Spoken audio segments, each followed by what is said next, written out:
With this example, if you're supplied with two-sided tables, tables which have both positive and negative values of z, you can do this just like example 1. Don't forget that 40.13% is the same as 0.4013.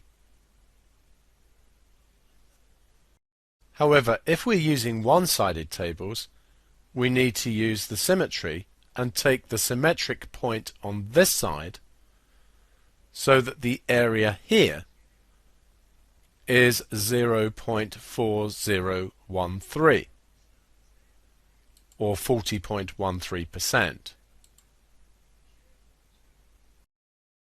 To use the symmetry here, this distance is mu take away 100.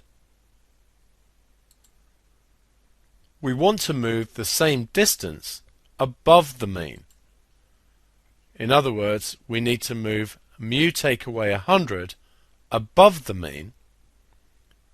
So if we do mu plus mu take away 100, that means that this point is 2 mu take away 100. Here x is a normal distribution with mean mu and variance 25 squared.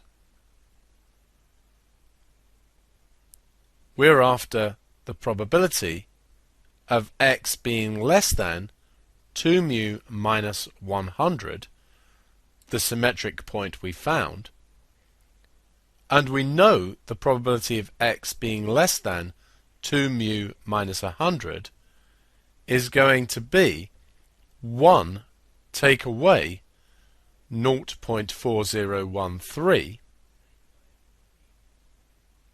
which is 0.5987.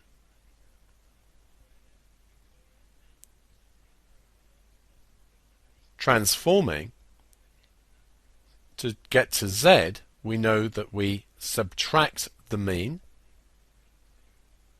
and divide by the standard deviation.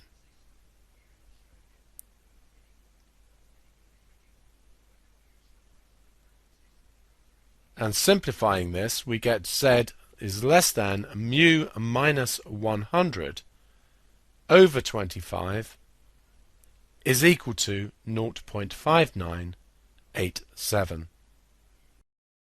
Once again, we're in a position where we know the probability, the phi value, but not z. We need to look at our tables and find this value on the phi side of the tables. If we look carefully, we'll find that phi of 0.25 is equal to 0.5987. Comparing the last two lines, mu minus 100 divided by 25 must be equal to 0.25. Therefore, mu is going to be 100 plus 25 times 0.25, and therefore mu is 106.25.